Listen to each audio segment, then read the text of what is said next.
this year.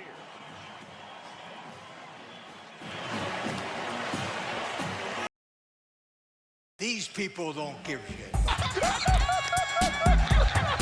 Who's giving them the business? All the man is out on the field. He's going to go into the end zone. He's got it. Goes Davis. Oh my God. Davis is going to run it all the way back. He's going to win the football. It's going to be to the goal line. It's going to be gone. It's a touchdown. And the Gators have won the game. To the 40. Herman Whitfield to the 30. To the 20. 15, 10, 5. Touchdown FSU. This little number is titled so Pitt's gonna win the Natty.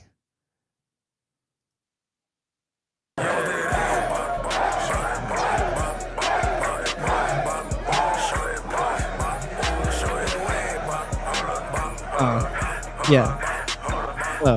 Oh yeah. Oh.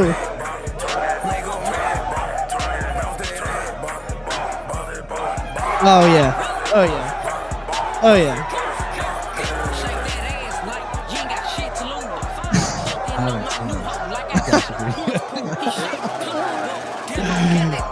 They're at least winning the ACC.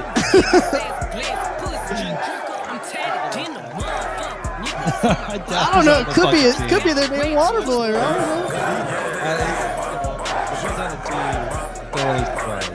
Yeah. He's the long snapper. Oh man. Oh, that's good. That's good stuff. All right. Well, y'all, welcome to one of my favorite prediction shows that we're gonna do out of the couple conferences that we'll get to. We're gonna play some background music. Let me know if the background music's a little too loud. Background music compliments of Christian Purley, sold out on SoundCloud. Go help him out. All right. If you're just now joining us for the first time, this is College Football Extravaganza. I'm Robert, and sitting right in front of me in the same room, but might look like a different room, are Justin, a.k.a. J. Patrick on air of Fox Sports Radio Pensacola, and Logan Brown, local comic and LSU fan extraordinaire. You guys, how was your day? Logan, you did a set at Odd Colony. Yeah, how I was went that? to the mic. It did pretty good, which I needed because I was in the shower convincing myself that I was a fraud this morning. So it was good to go get a win. Yeah, that's how we always feel, though, right?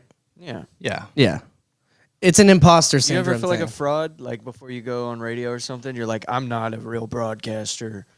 Do you ever Have I moments? before? Yeah, it was when I was doing a basketball show. That definitely wasn't my strong suit. Anything else, I felt fine.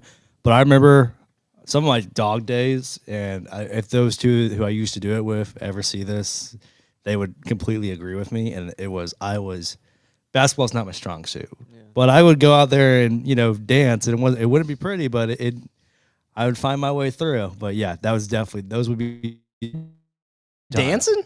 Well, dancing's like a term of like you're trying to just make your way through. Understand? You're trying to push through. Oh, we do that. Yeah, We dance. Oh, I can dance, buddy. Oh shit! I didn't know I danced so good. Yeah. So you really don't know where you're going. You're just out there. You're pushed out in the middle of the circle. It's like you just gotta find your way through till you can get till this is over. no, I'm dancing like that Pittsburgh guy, dude. The black people around me going, "Oh shit! Let me grab him real quick. Let me do something." Oh man. Okay. We're gonna get into the meat of the matter tonight, guys. Are we talking about Sunbelt Billy tonight? We might be talking about Sunbelt Billy tonight, Casey. But right now, we have to get to these schedule predictions, SEC schedule and record predictions. And we're gonna start. We're just gonna go down the line alphabetical. Mm-hmm. I think that's the best way to do it. And so. We at the end, so let's try to save the predictions that you guys have sent me for the end, but we can just go down the line, and then by deductive reasoning, the viewers can figure that out. All right, starting first, the Alabama Crimson Tide. See a hot start right here. This is a hot start. Probably a team that might be atop multiple people's standings, but. When you look at the schedule, of course, we know what's week one. It's Florida State hosting Bama, and hopefully they do the job that LSU could not. Sorry, Logan. And that is put FSU out the misery early and really kick them off the pedestal. Because for some reason, after 2-10, we are seeing a very hyped up FSU crowd right now. Yeah. Yeah. And I don't get hung up on this because we could spend a while on this.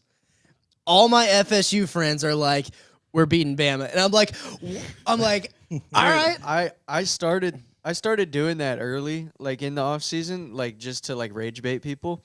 And then people started actually holding that opinion. And I was like, Oh, yeah. like I can't do this anymore. Well, they're FSU fans. Yeah. Exactly. So they're going to be belligerently obscene and just like they're not going to make sense at all. Duchesne Gillis says, my prediction, all of Rob's predictions will be wrong. Thanks, Duchesne.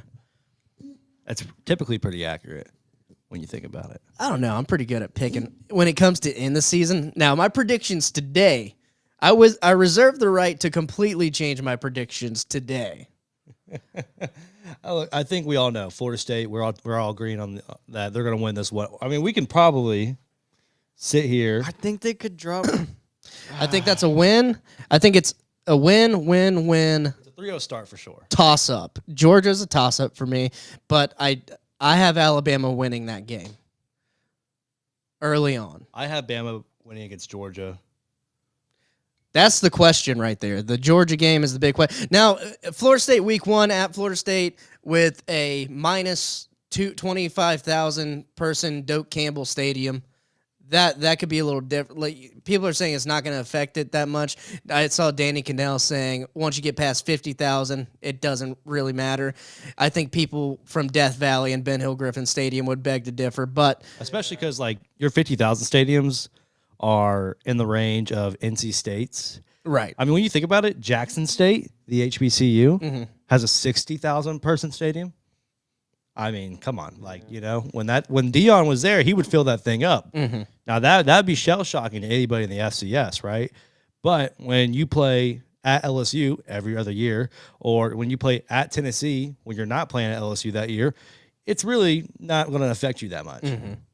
I think Doak's still going to be hostile just because the environment, the people doing the chop. Week 1 in Yeah. Doak's always going to be a good one. Doesn't matter who's coming to town. Doesn't matter how good the team is.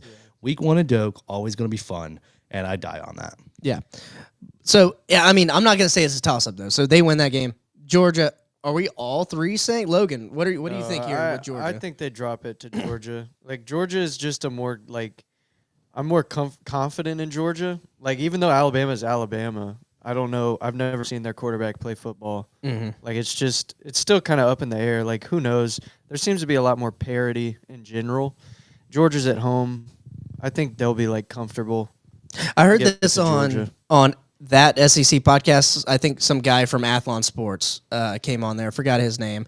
So give him credit. But he said Georgia's team this year has the highest blue chip rating out of any team Kirby Smart's coached at Georgia this year.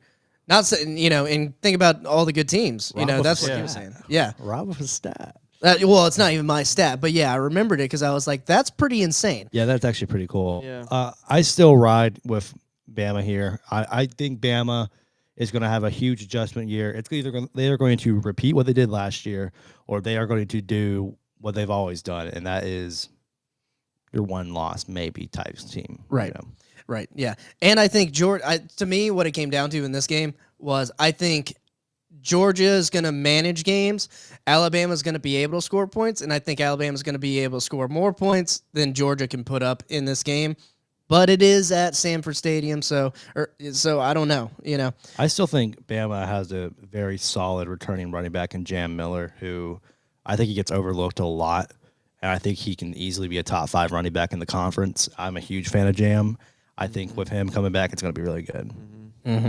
All right, moving on to the the revenge game here. They get Vanderbilt. They're going to whoop that Pavia ass. at home. Yeah, they're not going to overlook Vanderbilt 2 years in a row. No.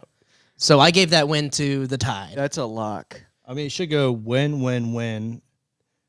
Bama should be 7-0 to start the year. Yeah. Yep. And then I have them dropping one to South Carolina, baby. That's right. We're on the same page. Yeah. We're on the same page. Whoa, you just skipped Tennessee like that? You're not worried about Tennessee at all? You're No, worried because about it just Joey felt so Aguilar? good. It felt so good. You're worried about Joey Aguilar? So tell me what you want to say about Tennessee, because we can get to South Carolina in a second. No. That's I fine. I don't have anything to say. I was just kind of curious.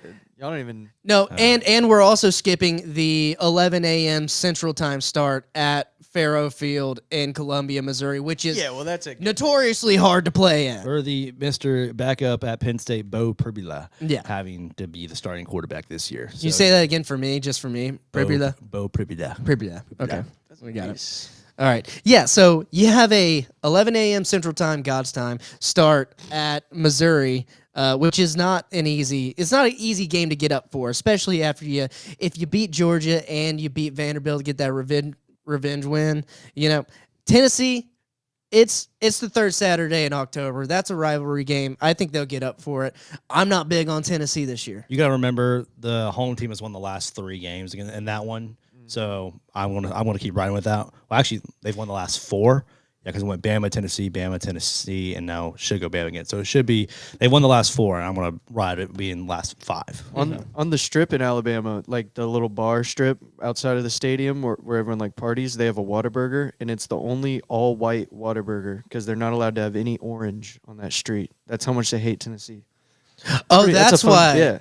Yeah, No the way that orange. came out- No orange The allowed. way that came out was Oh yeah, the branding. Yeah. The branding. Trust me, there's plenty of diversity on the staff. whoa. I had to hesitate This is there. why we brought you on. This is why I was like, yeah, we need another I'm comedian moving on to stuff. Tuscaloosa. Yeah. Oh man. But so here's where things get interesting, right? So South Carolina, I always consider trap games to either be the week before a big game or the week after a big game. And of course, South Carolina being before LSU, you're going on the road. You get the bye before LSU. I think, one, just going off last year, the hype around the Norris, the hype around the talent coming back to South Carolina, I think this is a trap game for Bama. I think this is going to be one that they drop. Yeah. I think they handle LSU. What's your take on that? I'm going LSU. Okay. Yeah. Clearly. Also, I have a good reason, a good stat. This will be the 3rd LSU game that I attend in my life. They won the last 2.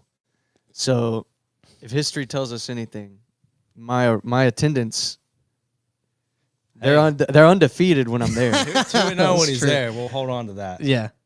But this game after gets really weird because I got LSU as a toss up, by the way. I think it could go either way. I'm not confident in LSU. Like I don't know. Like I'm not confident in LSU at all. I'm riding with Bama. But the one after that is where things get a little weird. The Spooners. Yeah. If this game was in Norman and they didn't lose it last year, I'm definitely going Oklahoma. But because they popped him in the mouth last year, because they beat him 24-3, you're not going to see Kalen lose to Vandy again and Oklahoma again, because those were 2 that were just like, holy shit, what the hell are you doing? We don't lose these games to these teams. He's going to be dialed for that one. So even though I'm big on Oklahoma this year, I'm going to keep Bama in that one. Yeah. So I think right now we're at 3 possible losses for Bama. Worst case scenario, if they lose Georgia, South Carolina, LSU, and then you got Eastern Illinois Panthers. Go Panthers. Do your best. And then you go to Jordan Hare Stadium at Auburn. That's notoriously hard for Bama to win a game at Jordan Hare. They shouldn't have won the last one. It'll be the first time for Kalen going to Jordan Hare. Yeah. You know, and that says a lot. It really comes down to where Auburn's at. Now I don't think Bama's going to lose this game. If it goes the way I think it's going to go, I see Bama passing with flying colors. I don't have much faith in Auburn. We'll get to them after this, right? Yeah. Or Arkansas, one of the 2. Arkansas. Yeah. But yeah, we'll get to that one later because I have good takes on Hugh Freeze and that team. So Yeah. I think I'm just going to label this as a toss-up just for worst-case scenario possibilities here. So we're looking at worst-case scenario 4-5 losses.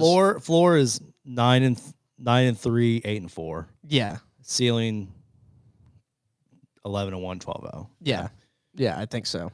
I think so as well.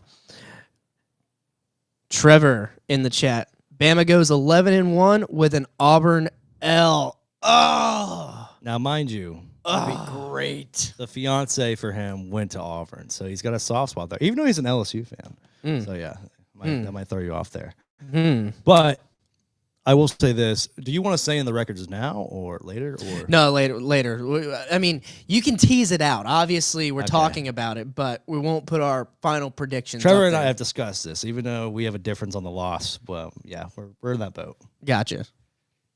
I mean, Let's fly through these guys pretty fast. yeah. And, All right. And I'm gonna kind of let you do the heavy lifting here, stat man. So we got 2025 Arkansas football schedule opening up with the Alabama A&M Bulldogs. We're gonna rapid fire this one. And Shout out, if Kenny. If I say something that trips you off, let me know. 1-0, 2-0, 2-1.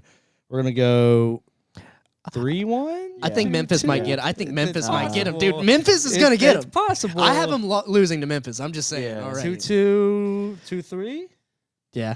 2-3, Give it a toss up. 2-4, 2-5, 2-6, Toss 3-6. up. 3-6. I would say 3-6.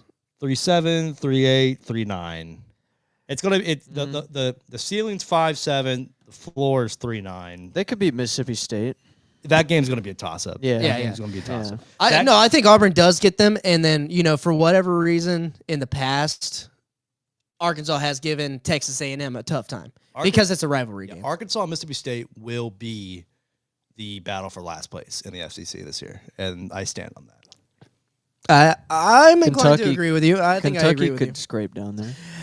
They'll be down there for For sure. whatever reason, my prediction, Kentucky is somewhere in the mix down there. I think Mississippi State and Arkansas are like They're the down bottom there. tier.